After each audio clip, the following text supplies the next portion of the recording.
Hola chicos, bienvenidos un día más a este espacio de Aprende en Casa con tu maestra Eli. El día de hoy vamos a estar trabajando, como podrás ver, con tu materia de historia en el contenido India, China y Japón del siglo V al XV.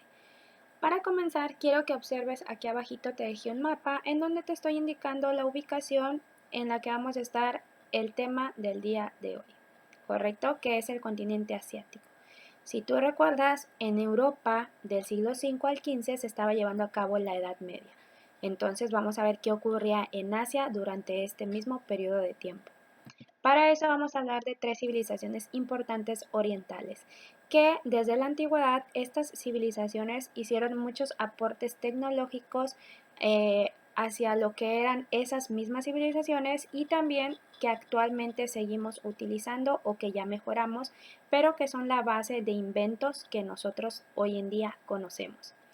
Por ejemplo, se desarrollaron en campos como la tecnología agrícola, astronomía, matemáticas, escritura y arquitectura. Vamos a ver un poquito más para entender mejor este tema.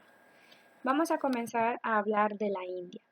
Es importante que reconozcamos el espacio geográfico en donde se ubica India. Para eso te dejé por aquí abajito un mapita en donde tú puedes ver, está señalado con una flechita roja en donde está India en comparación al resto del mundo. Y de otro lado te puse ya un mapita más amplio para que puedas apreciarlo. ¿Por qué es importante la ubicación de India? Porque gracias a ella es que las demás civilizaciones pudieron tener contacto e intercambio cultural con esta civilización. Gracias a estos intercambios culturales es que vamos a ver la organización social y política. En la India se dieron las castas por este preciso intercambio cultural. De esta manera surgían las castas que eran algunas las más importantes y algunas las menos privilegiadas, como los brahmanes y los dalit. Los brahmanes eran la casta superior y los dalit eran la casta inferior, o sea, los que estaban en situaciones menos privilegiadas. Es importante y es muy interesante darse cuenta que en ese entonces, cuando estaba esta situación social de las castas en India, si tú nacías dentro de una casta, ya estabas destinado a saber lo que ibas a hacer el resto de tu vida. No podías cambiar, solo te podías dedicar a ciertas cosas y tener ciertos privilegios que para los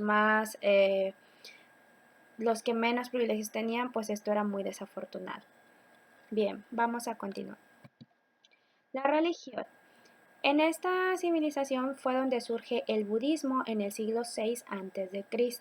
El budismo era una religión muy espiritual que hasta el día de hoy se sigue manejando no solamente en India, sino en muchas civilizaciones orientales. Y vamos a ver por qué. Estas personitas que tengo aquí en las fotografías, que son unas esculturas o unas estatuas de estas personas a las que nosotros conocemos como Buda. Vamos a ver cuál es la diferencia entre estos Budas, solamente como dato interesante, porque muchas veces nos confundimos. El que tenemos aquí en dorado, este fue el precursor del budismo, o sea, quien inició con esta religión. Su nombre es Siddhartha Gautama.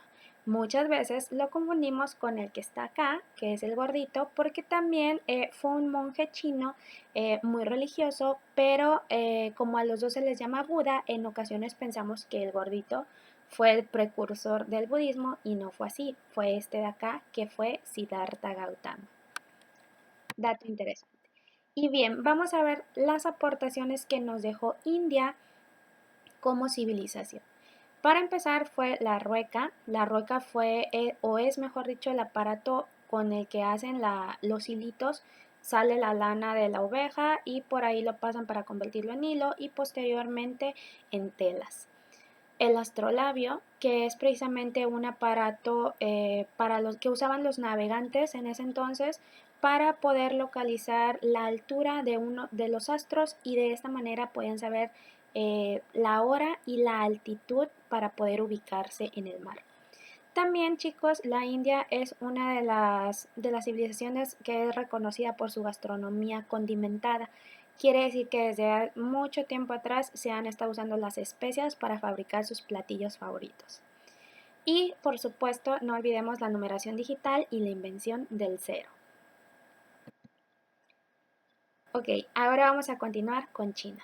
China fue una de las regiones más avanzadas del mundo durante la Edad Media. Fue la mayor poblada y la de mayor desarrollo tecnológico. Esto quiere decir que había mucha gente en China. como sabemos, hasta la actualidad China sigue siendo de las ciudades más pobladas. Y también fue la de mayor desarrollo tecnológico. Esto quiere decir que fue quien más inventos ha realizado. Y creo que hasta el momento estamos de acuerdo que los chinos siempre andan inventando cosas. Muy padres, por cierto.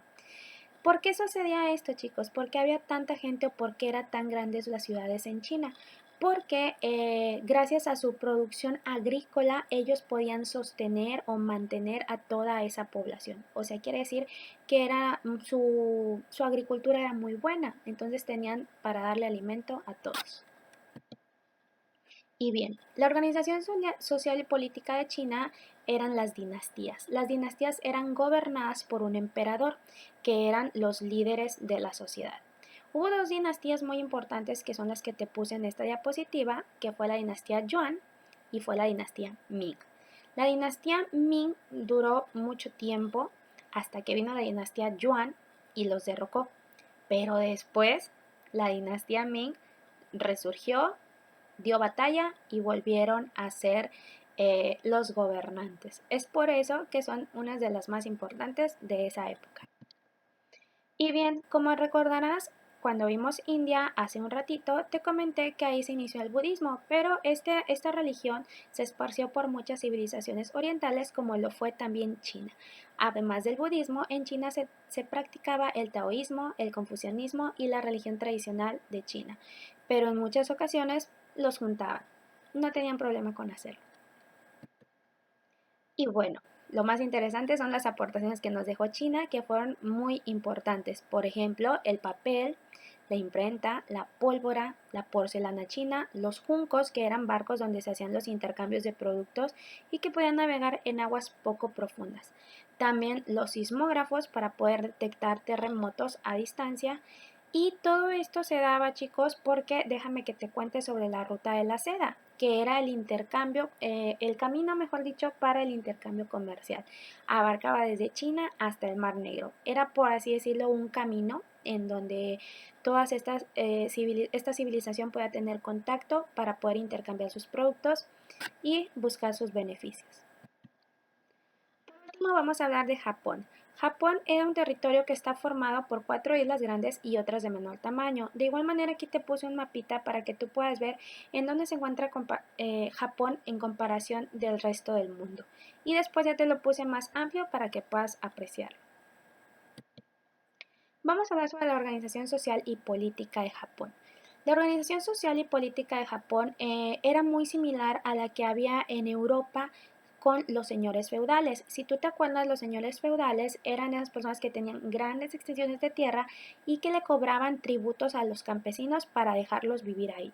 Bueno, en Japón sucedía algo muy similar, solo que como era Japón no se le llamaba señor feudal, sino daimyo. Y estos daimyos pues estaban al servicio del emperador. El emperador es el que les daba las tierras y estos daimyos le cobraban a los campesinos para poder vivir en ellas o para poder cultivar y mantenerse. Es importante recalcar, aquí te puse la imagen de un samurái. ¿Por qué? Porque estos emperadores tenían un ejército, obviamente, para defenderse. Y dentro de este ejército los soldados más importantes eran los samuráis. Los samuráis también, al ser amigos del emperador, se les daban grandes extensiones de tierra para poder vivir. Y bueno, después de haber emperadores, esto cae en 1192 y el poder político pasa a ser un shogunato. O sea, ya no era un emperador el que gobernaba, sino que ahora era un shogun y era una dictadura militar. Por lo tanto, el shogun era un militar. Acuérdate que en una dictadura, perdón, nadie más opina más que el que tiene el poder. En ese caso, el shogun. Y vamos a ver la religión, que nuevamente y de nueva cuenta te comento que aunque surgió en India, el budismo se esparció por muchas civilizaciones orientales y entre ellas también estuvo Japón. Pero también se mantuvo la religión llamada Shinto, que era esa religión en donde ellos adoraban a espíritus de la naturaleza o veneraban a sus ancestros. Aquí te puse dos imágenes en donde puedes observar al Buda representando el budismo y por otro lado te puse un templo en donde se practica la religión Shinto. último, chicos, vamos a ver las aportaciones que nos dejó esta civilización, que fue muy importante. Ellos desarrollaron tecnologías para trabajar con el acero, ya que de este material ellos fabricaban sus armas, como una de las más conocidas, que era la katana o espada samurai. Te dejo una imagen aquí para que la veas si es que no la conocías. Y gracias a eso, hoy en día se fabrican los bisturís quirúrgicos con los que los médicos realizan sus labores operatorias. Y también se crean las estructuras para las edificaciones antisísmicas. Estas estructuras, chicos, se ponen en los edificios donde son zonas con muchos terremotos. ¿Qué pasa? Bueno, que ponen las estructuras en la base de los edificios y cuando surge un terremoto hacen que el edificio no se derrumbe. Qué padre, ¿verdad? Y qué interesante.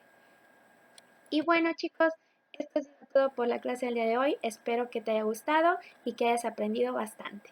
Los quiero mucho. Bye.